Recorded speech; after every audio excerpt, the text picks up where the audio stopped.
Dabhoi APMC મેદાન ખાતે આજરોજ હિન્દુ હિત રક્ષક સમિતિ વડોદરાના નેજા હેઠળ વિરોધ પ્રદર્શન કરવામાં આવ્યું। ત્યાંથી મહારેલીનું આયોજન કરવામાં આવ્યું અને પ્રાંત કચેરીએ આવેદનપત્ર સુપ્રત કરવામાં આવ્યું। બાંગ્લાદેશમાં જે રીતે હિન્દુઓ પર અત્યાચાર થઈ રહ્યા છે, ઇસ્લામિક કટ્ટરપંથીઓ દ્વારા હિન્દુ મહિલાઓ અને બાળકો પર જે અત્યાચાર કરવામાં આવી રહ્યા છે તેના વિરોધમાં આ રેલીનું આયોજન કરવામાં આવ્યું હતું। એપીએમસી મેદાન ખાતે સૌપ્રથમ વિરોધ પ્રદર્શન કરવામાં આવ્યું અને ત્યારબાદ મહારેલી સ્વરૂપે તમામ જે આગેવાનો છે તેઓ પ્રાંત કચેરીએ પહોંચ્યા અને જ્યાં તેઓ દ્વારા આવેદનપત્ર આપીને આ મામલે નિર્ણય લેવામાં આવે ભારત સરકાર દ્વારા તેવી માંગ કરવામાં આવી છે।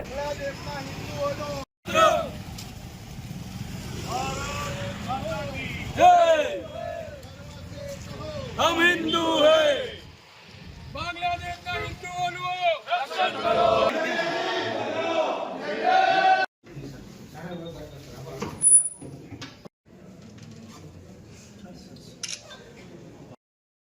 સેનાની સરકારને બરખાસ્ત કરી અને હિન્દુઓ પર, સનાતનીઓ પર અને આમ તો તમામ બાંગ્લાદેશની લઘુમતીઓ પર हिंदू हित रक्षा समिति एना द्वारा આજે બાંગ્લાદેશની અંદર હિન્દુઓ ઉપર થતા જે અત્યાચારો તેમજ હિન્દુઓનું ઉત્પીડન, બલાત્કાર, રેપ વગેરે જેવા દુષ્કર્મો અને હિન્દુ સંસ્કૃતિને નષ્ટ કરવા માટે યુનુસ ખાન સરકાર દિવસે ને દિવસે વધારે પડતું હિન્દુઓને પીડા અને ભગાડવા માટેની કોશિશ થઈ રહી છે।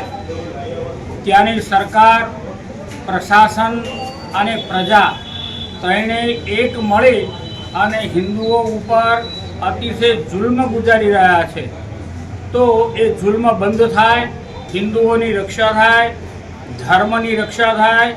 હિન્દુ મંદિરોને તોડી નાખવામાં આવ્યા છે, આગજની કરવામાં આવી છે અને અતિશય પીડા કરવામાં આવી છે।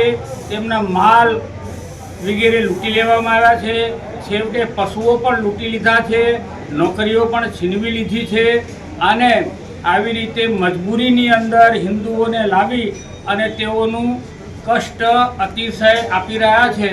તો અમારી સરકારશ્રીને અપીલ છે કે આ જુલ્મ જલ્દીથી બંધ થાય અને અમારા આ જે સમાચાર છે એ યુનો સુધી પહોંચે, વિશ્વની અંદર પહોંચે। અમારા માટે તો મીડિયા કર્મીઓ અને આ મીડિયા દ્વારા સારી દુનિયામાં અમારો આર્તનાદ પહોંચે અને એને પહોંચાડવાનો પ્રયત્ન કરે તો અમે મીડિયાવાળાની પણ આરતી ઉતારીશું। અમારા દુઃખને સમજે અને અમારા દુઃખનું નિવારણ થાય એના માટેનો અમે આ પ્રયાસ કરી અને આવેદનપત્ર આપવા માટે આવ્યા છીએ। અસ્તુ, ધન્યવાદ, જય ભારત।